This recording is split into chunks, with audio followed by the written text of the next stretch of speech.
Welcome back, everyone. I'm the Prestige, and this is Langrisser Mobile Apex Season 12. Alright, so winning this match will get me to Silver 1, and I decided to go ahead and go for it in the earliest time slot available for Sunday. So in the States, you're looking at like anywhere from 1 to 4 a.m. depending on what time zone you're in. So it's very early. And I'm going up against F, it looks like. So his box has 3 tanks and a pseudo tank, I guess, and 2 healers. Yeah, and 2 healers it looks like. So, and then it has an emphasis on. It's kind of a mix of AoE and just strikers and some assassins. It's a little scary already because my opponent did ban Rose and Seal right off the bat, and I haven't really had much experience using Liana versus an AoE box lately, so in any case, I remove Jintoki first and go ahead and grab Liana. And my Liana is still only a mage class. I think I should probably swap her to Holy just so she can get the benefits of Lightbringer. That, and I can also potentially give her. I think the only reason why I haven't swapped her is because I don't intend on giving her. I used the Juggler plushie on her, so I can get an extra round out of Gossipful on her 3C. So she doesn't have any way of actually negating fixed damage to begin with. In any case, my opponent gets rid of some of my casters. Well, actually, what my opponent focused on was getting rid of my mass attacks. Yeah, this was both my mass attacks here. I don't know if that was the intention, but that was what kind of came out from that. Also, they are both holy units as well, which limits Lightbringer's benefits. Opens with the Rose and Seal, which is fine by me. So I went ahead and got rid of Epsilon. I definitely do not like dealing with Rostam, but I did not want to deal with self-resing from Lucretia either. And right now, Rostam doesn't actually. I don't think he has a faction buff from anyone. I don't know what factions Rostam is, unfortunately, not off the top of my head. But I figured it's not Empire, so I was like, all right, well, if he does pick Rostam, I'll just try to figure something out. Went ahead and grabbed Lightbringer, because besides Rostam, there's not really that much that bypasses guard here. My opponent went after my long legs, grabs Elwyn. So at this point, I do ban one of the 3 tanks. Well, 3 primary tanks. I get rid of Christiane. That will ensure that I at least have some flexibility as far as using casters. And I also get rid of Elma. I don't know why I got rid of Elma. Maybe I thought they hadn't picked a healer yet. I think that's, yeah, like I said, it was really early. I definitely did not need to pick Elma. I should have picked anyone else. I can't believe I did that. That was so dumb of me. Anyway, I grabbed Adan Kelmo, so got my portals, and it's a holy character, so she'll at least get the benefit from Lightbringer. They start going after my DPS. I mean, that's all I have left now, is Assassins and DPS. They grab Hilda. At this point, I get rid of Rostam and Wedham. I grab Silvaria. And they go ahead and get rid of the remaining assassin. Well, 2 of my remaining assassins, and then that leaves me with Pyrotest and Light of Genesis. And they grab Autocrato. We haven't gone up against him in a while. It's going to be kind of annoying since he steals buffs, and I don't really have any crystal barriers to stop his 3C nonsense. So I go ahead and get rid of the rest of his AoE. I was definitely very torn on what to get rid of, because Elwyn can dispel buffs, and so can Autocrato can steal buffs, and Ironblood can also dispel buffs. So I was kind of concerned that my Lightbringer was going to get overwhelmed, but I definitely did not want to juggle with multiple AoEs coming my way. So did that, grab Light of Genesis, mainly for more buffing potential, because obviously I'm lacking in buffs here, and they go ahead and grab Ironblood.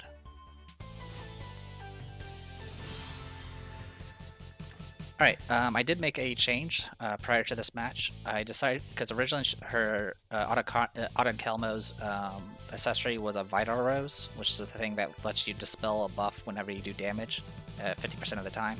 I went ahead and replaced that with the necklace that will there's a 30% chance that you can reduce cooldown by 1 whenever you use a skill. I figured that would go well with her single target focus. That way I'm never in a situation where I don't have... Well, I may still be in a situation where I don't have a spell, but it reduces that a little bit for me. Anyway, so yeah, Autumn Kelmo, nothing much to... Wow, how many of these do I have? Okay, that's all from... So yeah, I have Tree of Life from Liana, and then I have the rest of it's just command stuff from Lightbringer. Something to note about Lightbringer's aura from her 3C is it does increase defense for any holy units, which is pretty cool. Anyway, Autumn Kelmo, same kit as before. I went with Fireball this time, mainly just in case I can get a shot off on Ironblood Commander. Liana, Act Again, 3C, Heal with Shrine Maidens, Phalanx with Lightbringer, and then I brought Strength in for the 1 cost. Sylvaria, I went all offense. And Light of Genesis, I went with Strength in and Teleport. Nothing too special to note here. I guess I didn't really talk much about the previous 2 opponents, but as for the Covenants, the previous 2 opponents' Covenants was like Heimdall, or whatever his name is, the defensive guy. This F here went with Thor. Anyway, Sword Soul with Reign of Glory. Is that really?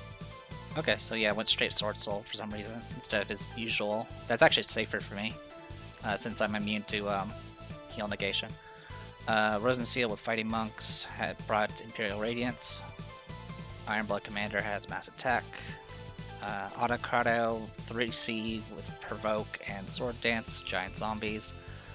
Templar Knights, Hilda with Faction Buff and 3C, and then War Goddess, which isn't that useful here, because the one physical range attacker I have is not going to hit her. Anyway, so the key here is I want to snipe something as soon as possible and try to mitigate... Well, I mean, it's the same as every fight. You want to get rid of their DPS before they get rid of yours, or before they overwhelm you. So I went pretty aggressive here. Elwyn can get all the way to here, attack to this point. So I went ahead and set up the portals here just to kind of control the middle. It's not going to do very much because Rosen Seal exists, and she'll just negate all the debuffs. But this will give me at least an opportunity to kind of teleport in the middle. Here we go, we got Mass Attack. Obviously she's going to go offensive formation.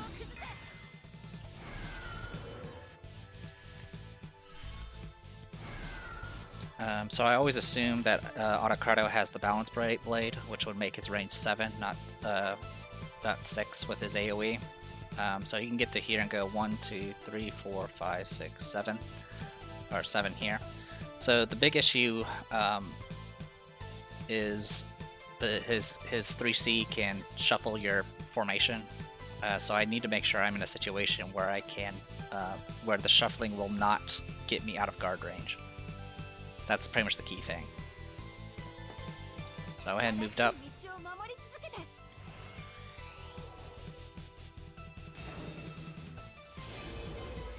Go ahead and do 3C. My Tenyu headdress actually gave a buff to Sylvaria, which was plus 20% damage. So I went ahead and moved up to go ahead and get 3C active. So key thing here is Sylvaria is in strike range of Elwyn, but I'm confident that I can tank at least 1 hit from Elwyn. And 1, 2, 3, 4, 5, 6, 7, 8, 9, 10. So I can hit anyone I want. The only characters that will not get the attack the hero directly is Hilda, who I'm not going to shoot anyway. My biggest concern is the fact that Hilda is going to negate my crit. So whatever shot I'm going to be doing, it's going to be just raw damage. Out of the potential targets, so I attack, what, 20 times?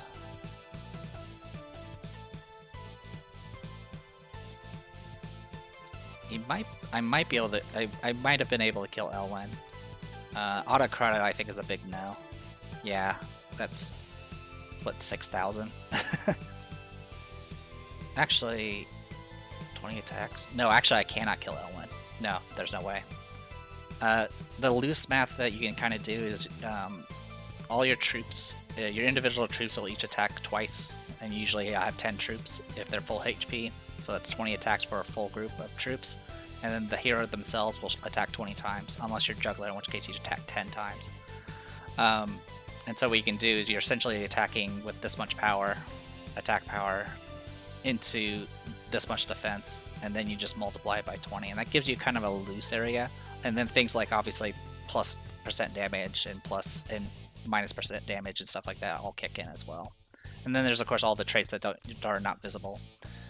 But if you look at Ironblood Commander, you can see 371 defense versus 1172, so that means every hit's about 800 damage, and so if I hit 20 times, that's like 16,000 damage, which is more than enough to kill.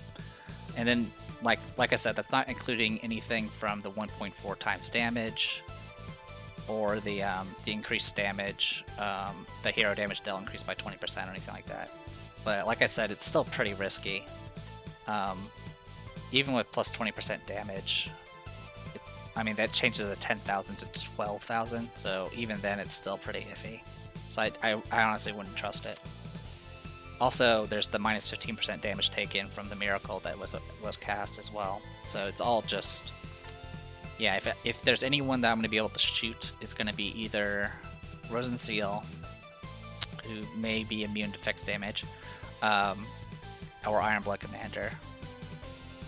But obviously the big thing is probably I want to take out a DPS, and taking out Ironblood Commander, even though she's not a big threat right now. No, actually she is a big threat. She can get in range next round. She has 2 range with her 3C, and then she can move 3 steps extra. So yeah, she can get literally to here and then attack, and then probably kill Lightbringer because Sansi mercenaries and all that. So along with dispelling a bunch of buffs. So yeah, I need to kill a DPS here. Sorry for being a bit rambly, but just want to go with how concerning this was. So I went ahead and got Strengthen up, which actually kind of changes the math because I completely forgot I hadn't put Strengthen up yet. So I get hit here. So one thing I also wasn't sure about Savaria. So when she has 3C active, she usually can't be pushed around or teleported. I wasn't sure if that affects swapping, but I think it does. That's what it seems to do. One thing also to note is he did steal my mirror lights, which is a little annoying. But it looks like I'm still okay with Guardian and stuff like that.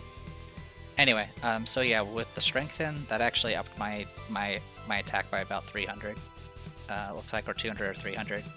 So now multiply that by 20, and that's another 600 damage, or 6,000 damage, give or take. So at this point, Elwyn would sort of be in strike range, but like I said, I'd rather go for a sure bet. Anyway, so at this point, Anakara goes and falls back. I do act again on Sylvaria. This will give up initiative. But with this, I do a little bit of fixed damage, negates my crit. So 11,800. Oh yeah, that was more than enough. Yeah, I probably would have been able to kill Elwyn. That being said, I would rather kill Ironblood, because honestly, she's a bigger threat. So yeah, she goes... So I gave up initiative there, so my opponent goes first. At this point, they now apply faction buff, which was something to note. Rosenseal opted to do Miracle and not faction buff. So that's probably why Ironblood's defense was so low. Even with the faction buff, I mean, 387 or whatever it was defense plus 20% is wasn't gonna save her. I did take some fixed damage from the provoke nonsense because she can't move, but it's not enough to kill. What was kind of surprising was just how little damage Autocrata does. I mean, I guess the real big thing about Autocrata is just he usually just steals buffs and all that nonsense. That was kind of his gimmick. So, I don't know. In fact, I want to rewind real quick. I want to see how much Autocrata did.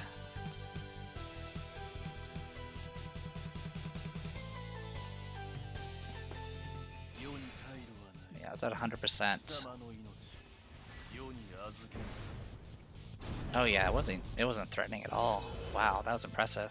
Like, Sylvari didn't even have a defense buff. Even without the defense buff, her defense is 473 compared to some of these other units. Yeah, it just didn't do anything. And it's a 0.36 times AoE too. It just didn't do anything. Okay.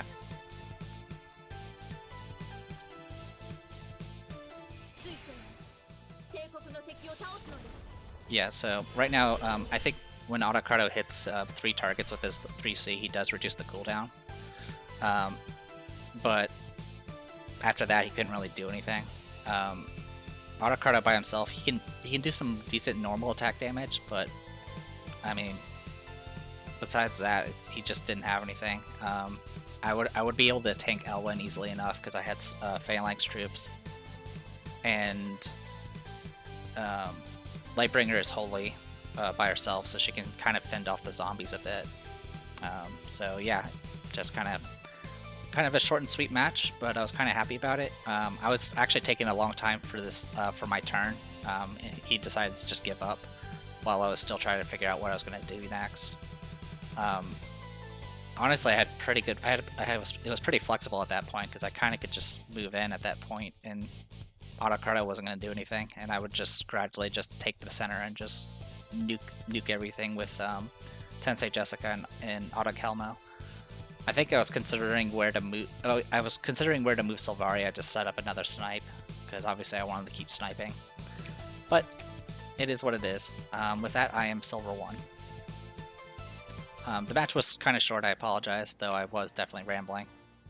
I'll go ahead and use this as an opportunity to go ahead and go over some of the stuff. I did talk about in the summoning video that a lot of stuff was added in, like Burn to Ashes. I did get Molten Core and Scarlet Room done. There's a video that's like 14-15 minutes long. Don't be intimidated by that, because there's a cheesy way to win this. I did it with this team. Essentially, the easiest way to do it is using Thor. You pretty much need to max out Thor at the very least. But you can. The video literally had like unbuilt units. Like none of the units were built. The only piece of gear they had that he had was the spear that increases your the hero attack range by 1, and he had that on an aura rarity character. Like, he did it purely with aura rarity characters, SRs, and just nothing else. The key thing was to have characters that had wind pressure, which surprisingly there's not that many characters with wind pressure. The only characters with wind pressure is Varna, Luna, and what's his name?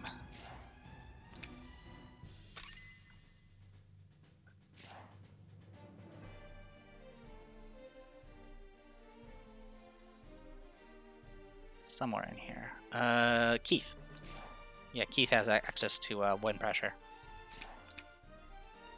I think I called it air pressure a second ago. But yeah, you can cheese it. My run didn't go exactly as planned. It took me 1 turn longer, but I still was able to pull it off.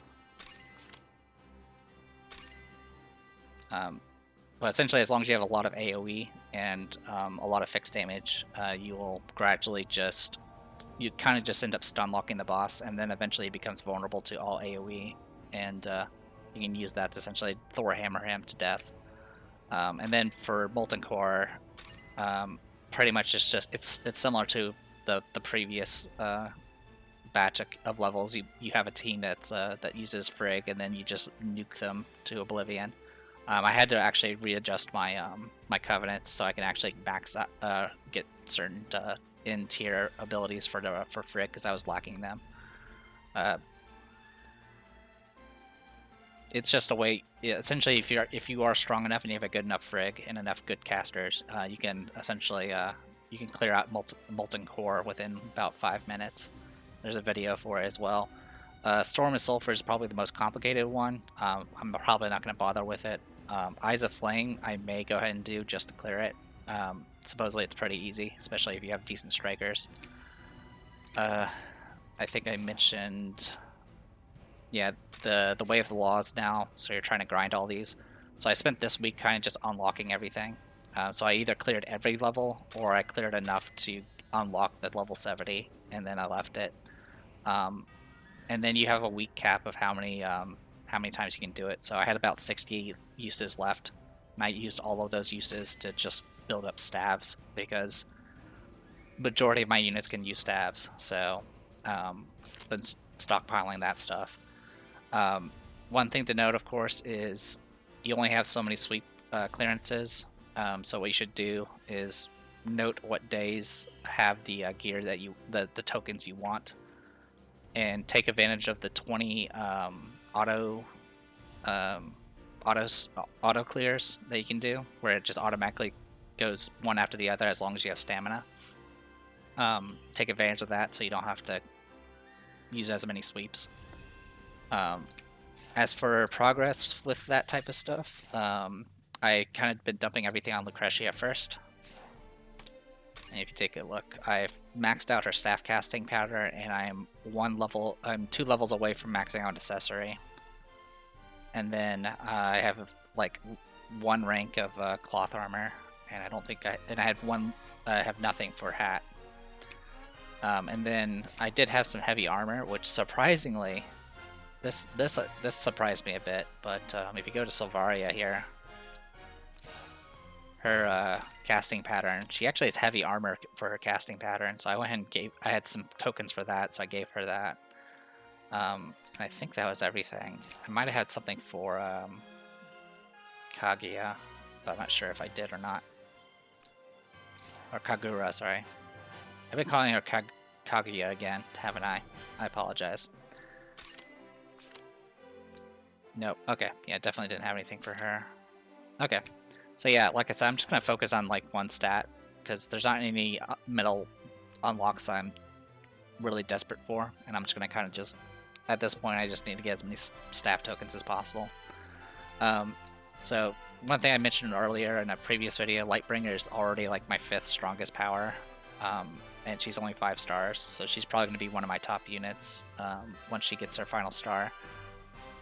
Kagura is also still 5 stars, and then Adan Kalmo is 5 stars as well. And yeah, just to show, yeah, the Dimensional Jewel is the thing I replaced it with. The thing has a chance of reducing cooldowns. So I was tempted to go ahead and swap her scepter for a hammer, the healing hammer, but I actually don't have any spare hammers at the moment. So if I were to swap it, I would have to take somebody else's, which I didn't really want to do. Anyway, that's pretty much it. Oh, I guess one other thing I want to point out is if you haven't been doing them, do your Forbidden Battlegrounds, especially now, because the rewards are better. They provide challenge points and much needed enchants. I'm very glad they added challenge points to these, because that means I don't have to worry as much about doing the challenges from events, which I pretty much only did one of the Jintoki stuff, or Gintama stuff. So... And as always, of course, you know, you need a million of these things, because there's a million of exclusives. You get essentially 2 new exclusives every month, so it gets expensive pretty quickly, because it's if you need both of them, that's 300 challenge points. Anyway, that'll be it. Went ahead and just added this bit since the match was so short. So I'll probably be just sticking at Silver 1 for right now. I'll try to go for Gold 3 next weekend and see how it goes. It's definitely getting harder, but honestly, I've been really liking the changes to the box. It's been playing really well. So here's hoping it keeps going for me. So I am the Depressed Eeyore. This was Langrisser Mobile Apex Season 12, and there's my win rate. See you guys next time.